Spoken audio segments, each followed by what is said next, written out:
the path of paganism is not a straight path. It's circular at best. And in my experience, it has been a series of winding, intermingling and overlapping, hard to see trails. And the clearest points in the path have been where the paths overlap. And everything else is always a little bit hazy, a little bit muddled. But one trail I want to go down today is my experience and understanding of the Fylgja and how it fits in with your soul, if you will. I don't like the idea of soul as a word, but as yourself and your experience. A Fylgja is part of your self or your soul. And it's often associated with animals or an animal or several animals. You have several Fylgjas, if I'm not mistaken. Here comes one of mine now. And we all have several ones, or we all have the ability to have several Fylgjas. But one of mine, I feel, is the hound or the dog, possibly even the wolf, but definitely the hound. Dogs have always been an important part in my life. I say in a joking manner to many people that I was raised by dogs, and this is partially true. When I was a baby, my mother would often leave me with the dogs to be watched. Not in a negligent sort of way, but she'd go about doing her things around the house, and it'd be me and the dogs. I'd be in a basket or whatever, and the dogs would be sitting there. So most of my exposure from memory was with the dogs or the pets. And from a small age until probably about 4, dogs were my main pet, if you will. I was raised by German shepherds who were very protective, and I think having them around at such a young age is very influential. And whether that has caused me to associate with the hound or the dog, or whether my association with the hound or the dog is why they were surrounding me, is debatable, depending on how you view time.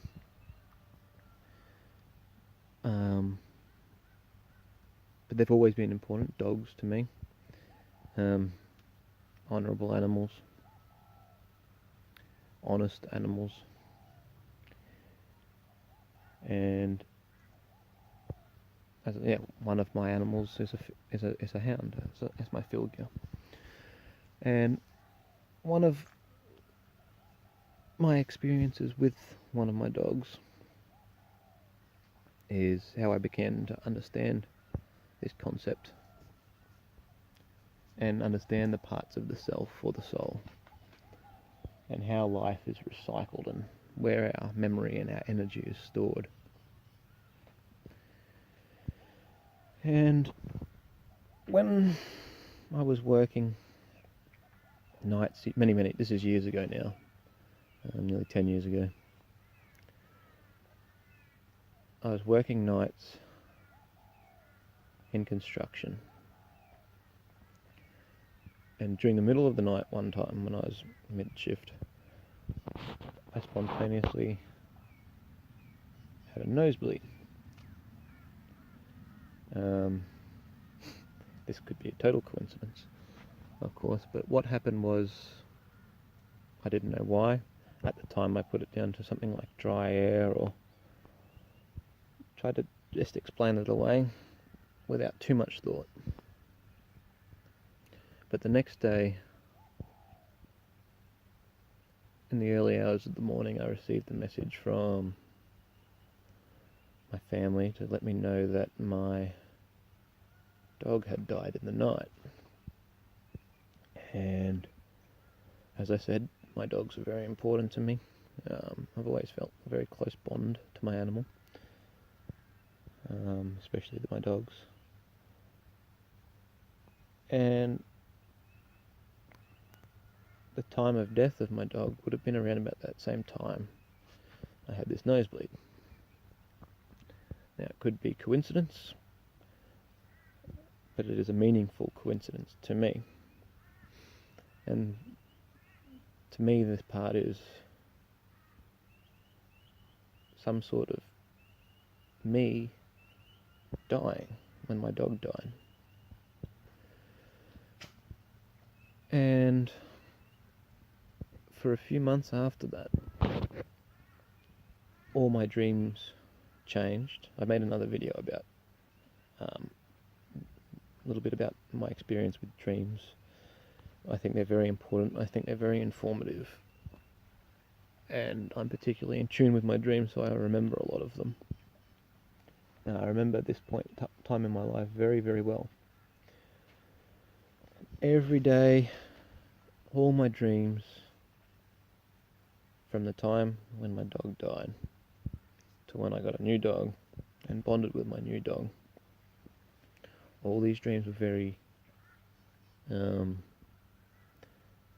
hound-like or wolf-like, in the sense that I was walking in the shape of a wolf or a hound or a dog. And it always involved things like hunting and fighting as an animal, as a dog. Some of them were a little bit werewolfy even. But they were very, very powerful. As in, I really felt I was in a different shape. It was an experience sort of what could be described similar as to warging, if anyone's familiar with that term. And that made me really think about what the fuck's going on here.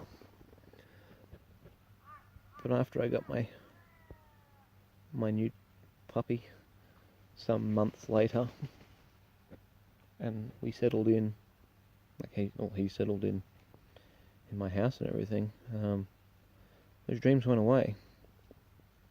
And that could also be a meaningful coincidence or a meaningless coincidence. But the best way I can sort of explain what happened was that there was an aspect of myself or my soul that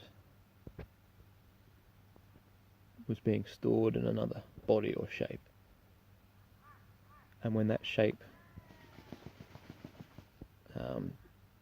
died,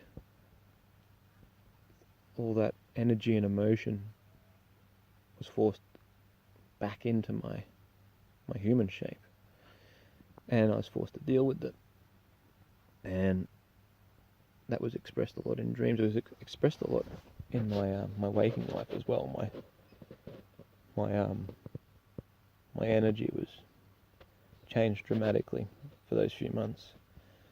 And at the time, I put a lot of it down to mourning, because, as I said, I love my dog. And I was pretty upset, pretty angry at the time. But upon reflection and hindsight, I think it was just the energy manifesting in a different place. And my waking life changed once I got a new dog, because I did all these types of things, expressions of that energy, such as the hunting and the running and the fighting and all this type of thing. I started doing that with my dog in my waking life, so that expression of energy was channeled back into this new hound, and I was able to move forward from there.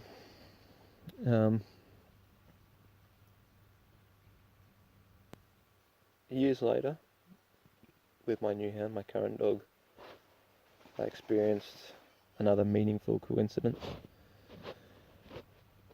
I was away from home and my dog. We were separated by hundreds of kilometres. And I was spending the night at a friend's house. And during this event or evening, my friend gave me a ginger beer. And at the time I thought it was a ginger beer, not a beer with ginger in it, which it turned out it was. But I had not drunk beer or ingested wheat in any way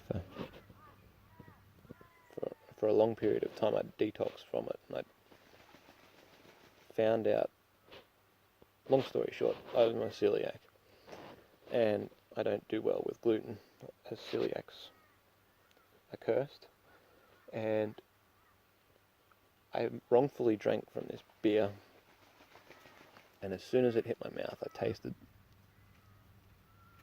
the thing that I shouldn't have in my mouth. And I spat it out, and within minutes I started having extreme reactions. I poisoned myself. My chest cramped up, my back knotted up so that I couldn't feel a lot of my lower body, and within the next couple of days my entire mouth had ulcerated where the beer had made contact. And I found out the next day that while I was being poisoned, my dog was being poisoned by some rat poison. Now, I don't poison myself often. I don't poison my dog often. But the fact that that happened at the same time, I find to be a meaningful experience, a meaningful coincidence. And it could be nothing more than that. But this is my experience.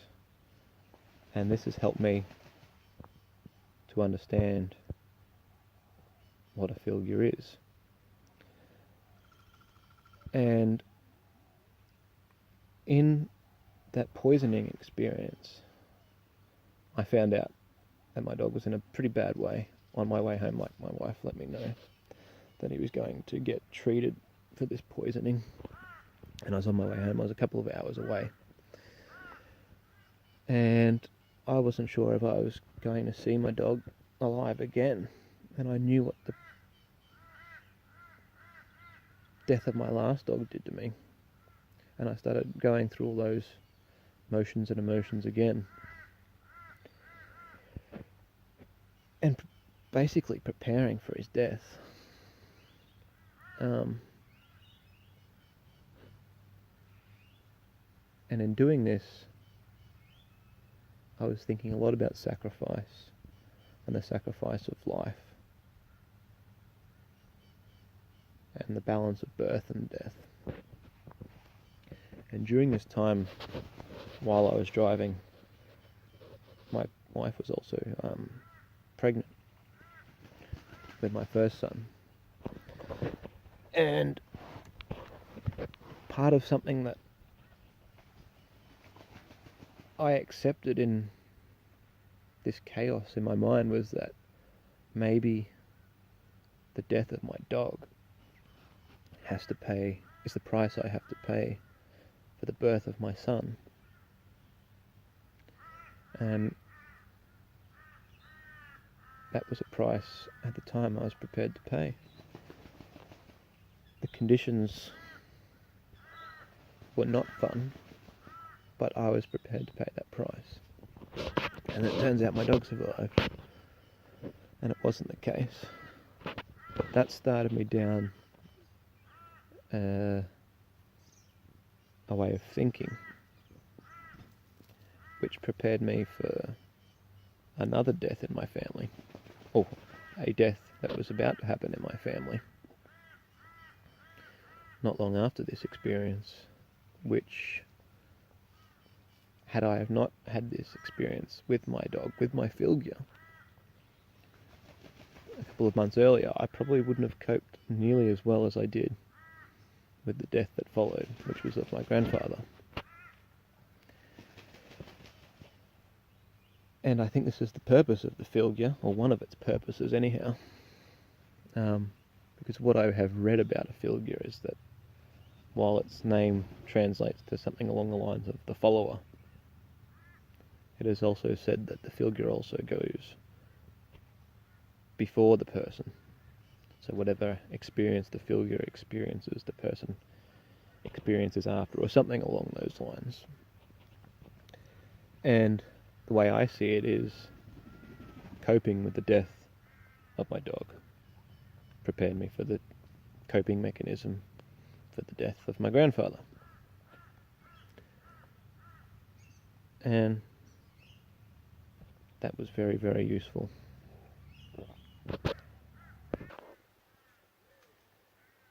The death of my grandfather and the birth of my son is another story. As in, well, it's the same story, sorry, but that's something for another video, because that could go on longer than I've already gone on in this video already. So I'm going to cut this video here and call this part the Fylgja, and focus on other parts of the self and the reincarnation process in another video. So that's all for now.